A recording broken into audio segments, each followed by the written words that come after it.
Hello everyone. SQL में हमने create करना सीख लिया है, टेबल को कैसे क्रिएट करते हैं। अब हम बात कर रहे हैं उसी टेबल को अपडेट करने की। ठीक है, यानी हमने डीडीएल तो कर लिया, डेटा डिफाइन कर लिया। अब हमको क्या करना है, डीएमएल, डेटा मैनिपुलेट करना है। ठीक है, इंसर्ट, डिलीट, ड्रॉप, अल्टर, ये सब हम सीखेंगे। ओके, इंसर्ट यानी कि जो टेबल आपने बनाई है उस टेबल में अब आपको क्या करना है, एंट्री करना है, उसमें कोई रो लिखना है। Delete, remove all tuples from the student relation. ठीक है, जितना भी उसमें कुछ भी डेटा है, जितनी भी रोज है, सभी को एक साथ डिलीट करना। ड्रॉप टेबल, जो टेबल आपने बनाई है उस टेबल को ही डिलीट करना। डिलीट क्या करता है, उसके अंदर के डेटा को डिलीट करता है, और ड्रॉप क्या करता है, पूरी टेबल को ही डिलीट कर देता है। अल्टर यानी कि जो ऑलरेडी आपने एंट्री की है उसमें से कुछ चेंज करना।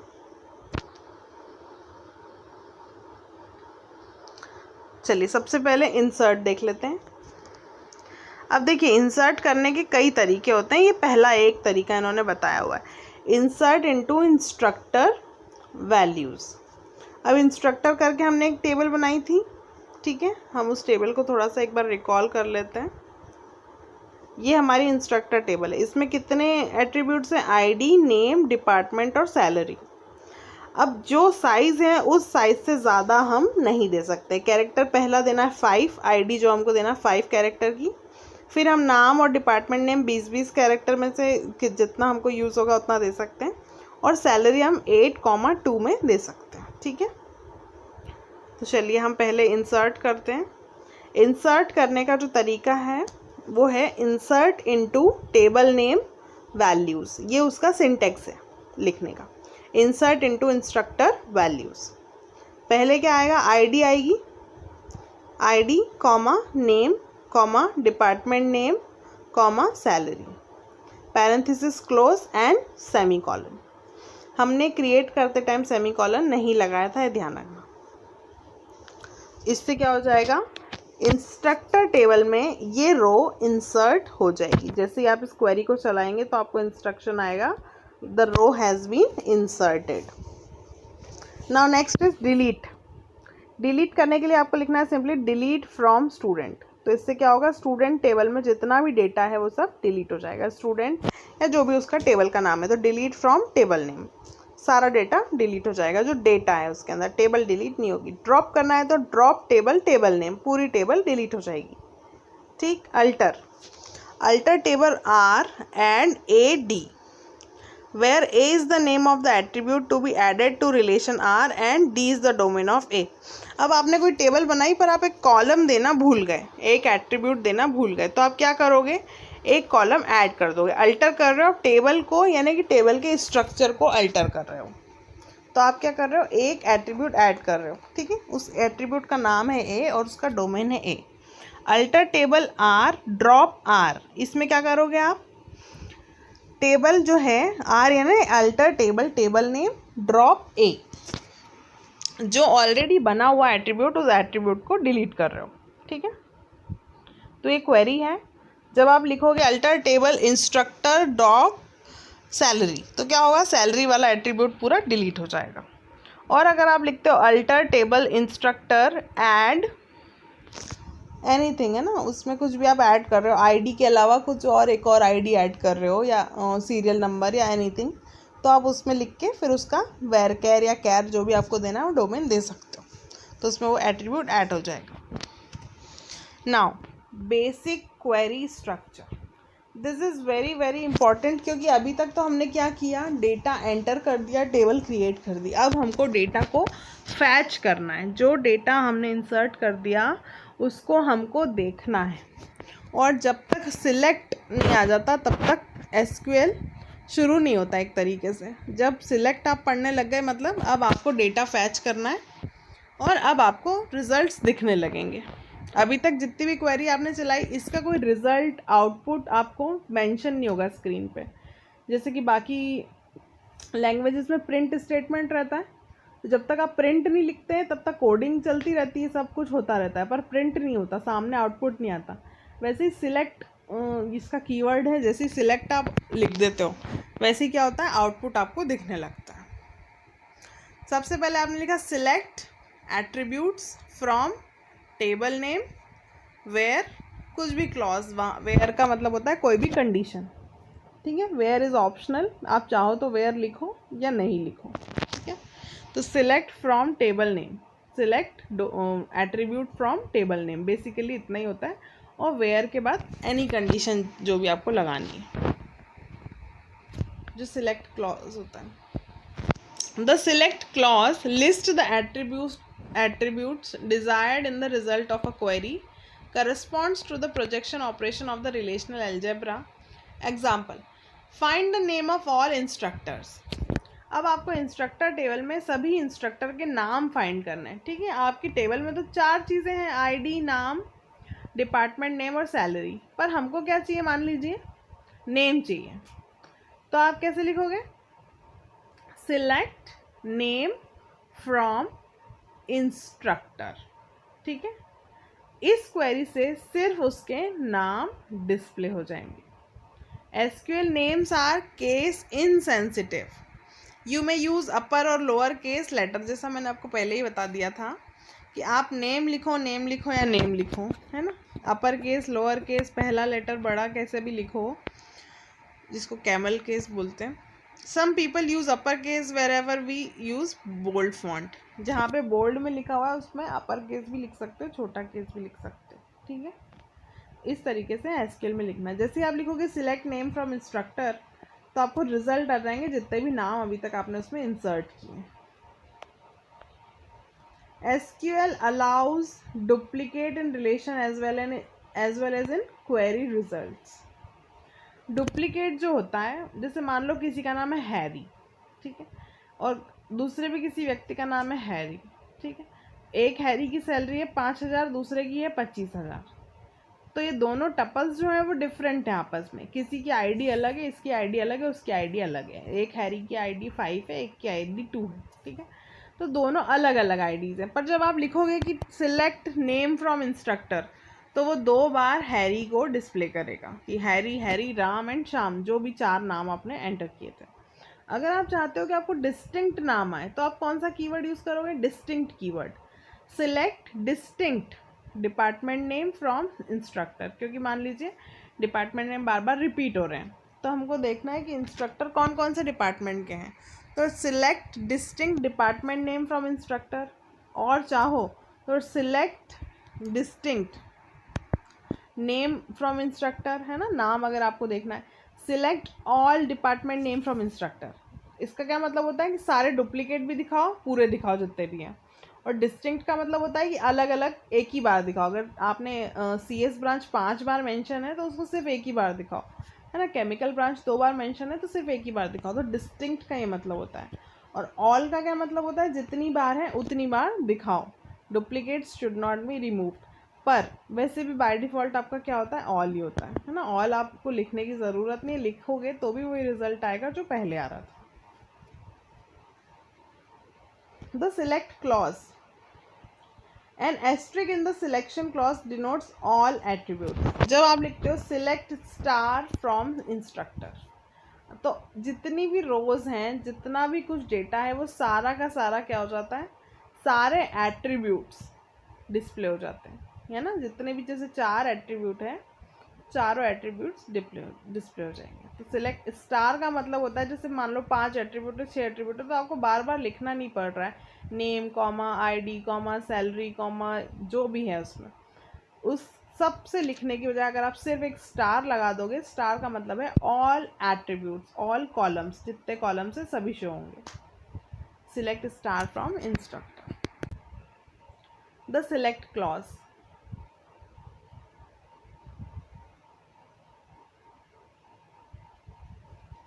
सिलेक्ट क्लॉज में arithmetic expressions, plus minus star division, ये सब यूज़ कर सकते हैं, ठीक है। Select ID name salary by 12 from instructor. अब आप जो भी अगर आपने लिख दिया है सैलरी बाय 12, तो आपका जो कॉलम में सैलरी की जो भी वैल्यू होगी, अब इस रिज़ल्ट में क्या आएगा, सैलरी का 1/12 हिस्सा आएगा, है ना। डिवीज़न करेगा पहले वो, उसके बाद डिस्प्ले करेगा। तो जब भी कोई इंट टाइप का या फ्लोट टाइप का आपका एट्रीब्यूट रहता है तो उसमें आप कोई सा भी एक्सप्रेशन ऑपरेशन लगा सकते हो, ये प्लस माइनस एस्ट्रिक और डिवीज़न ये सब आप लगा सकते हो। जब आप सिलेक्ट में एट्रीब्यूट्स लिखते हो कॉमा लगा लगा के, आईडी, नेम, सैलरी, जिस सीक्वेंस में आप लिखोगे उसी सीक्वेंस में आपका रिजल्ट डिस्प्ले होगा।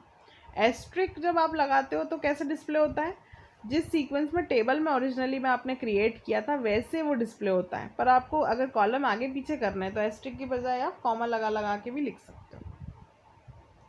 Can rename salary 1/12 by using as clause, इसमें एज भी आता है। देखो जैसे आपने ये लिखा select ID name salary by 12 from instructor, तो जो रिजल्ट आएगा उसके ऊपर एट्रीब्यूट नेम कैसा आएगा, आईडी के ऊपर आईडी लिखा हुआ आएगा, नेम के ऊपर नेम लिखा होगा, और सैलरी बाय 12 के ऊपर क्या लिखा आएगा, सैलरी बाय 12।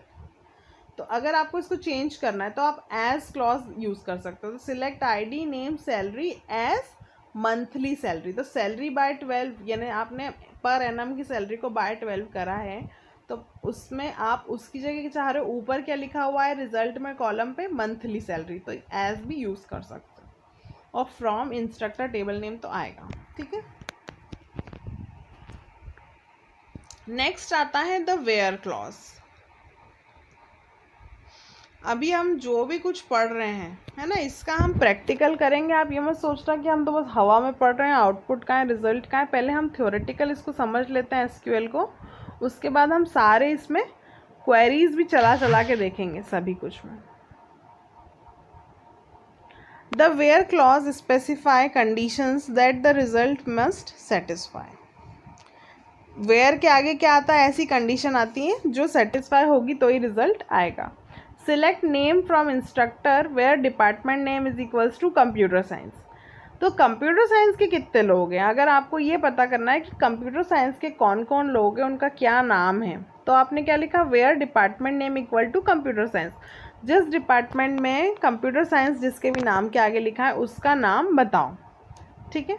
तो वो नाम डिस्प्ले होंगे इस क्वेरी से। नेम लिखा है तो सिर्फ नेम डिस्प्ले होगा, नेम के आगे कॉमा, अपने डिपार्टमेंट नेम तो लिखा नहीं है कि कंप्यूटर साइंस में डिस्प्ले हो, सिर्फ नाम डिस्प्ले होंगे। आपने कंडीशन ये लगा दी कि वो नाम जिसके भी हो वो किस में होना चाहिए, कंप्यूटर साइंस में होना चाहिए।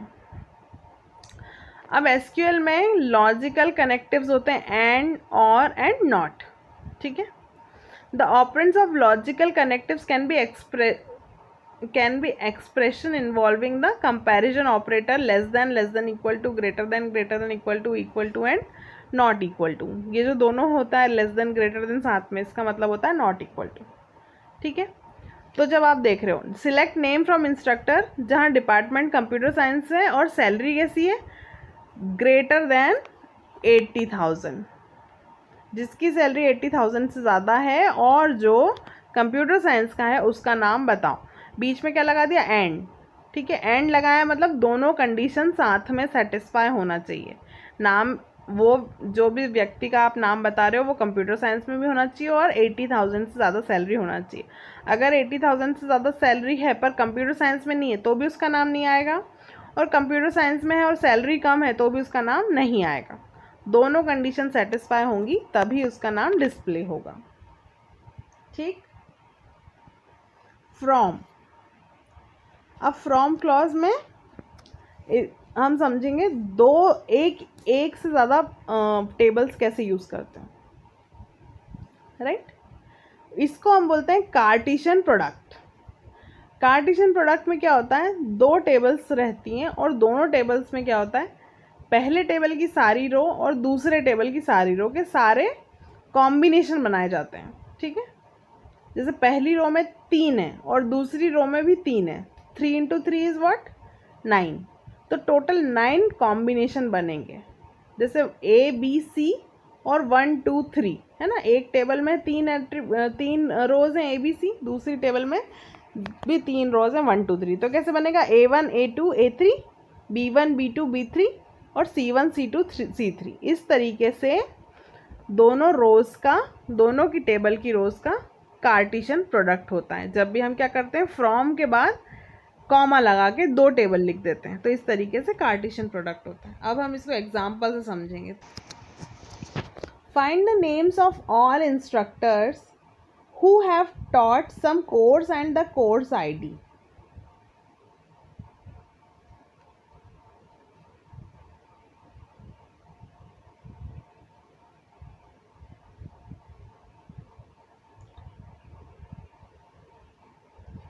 Find the names of all instructors who have taught some course and the course ID. उन इंस्ट्रक्टर का नाम बताओ जिन्होंने कि कुछ कोर्स पढ़ाया है, और उनके नाम के साथ उनकी कोर्स आईडी भी बताना है। ठीक है, क्या क्या बताना है, नाम बताना है और कोर्स आईडी बताना है। तो सिलेक्ट के बाद क्या गया, नेम कॉमा कोर्स आईडी।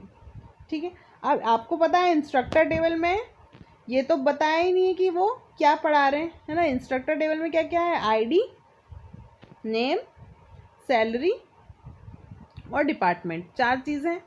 पर उन्होंने पढ़ाया कि नहीं पढ़ाया, कोर्स और कोर्स आईडी वो तो उसमें है नहीं, कोर्स आईडी उसका एट्रीब्यूट नहीं है। ठीक है, तो हमने दूसरी टेबल है कोई सी टीचर्स, उसमें कोर्स आईडी है ना, जो हमने एग्जांपल में देखा था।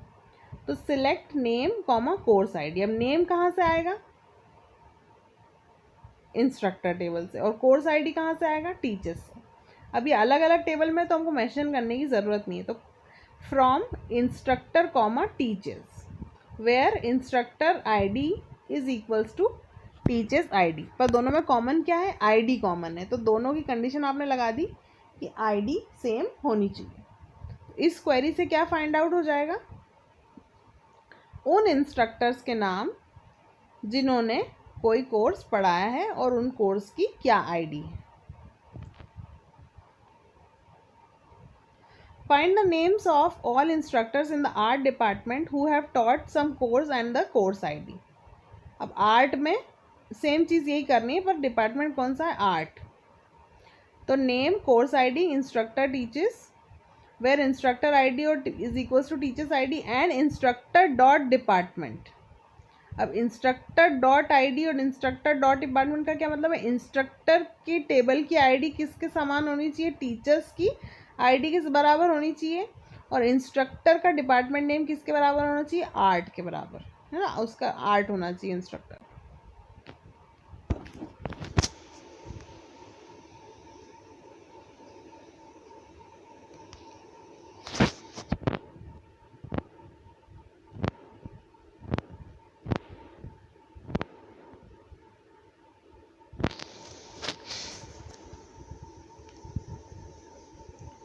नेक्स्ट है आपका rename operation. SQL allows renaming relation and attribute using the as clause. जैसे कि अपन ने देखा था कि अपन एट्रीब्यूट को भी रीनेम कर सकते हैं, यहाँ पे हम old name as new name, relations को भी कर सकते हैं, एट्रीब्यूट्स को भी कर सकते हैं। ठीक है, select distinct T dot name, है ना। अभी टी क्या है ये हमको अभी नहीं पता, अभी हम आगे देखते हैं। From instructor as T, instructor का नाम कैसे चेंज कर दिया, टी में चेंज कर दिया, है ना। अब इंस्ट्रक्टर का नाम क्या है, टी है, और इंस्ट्रक्टर एज एस,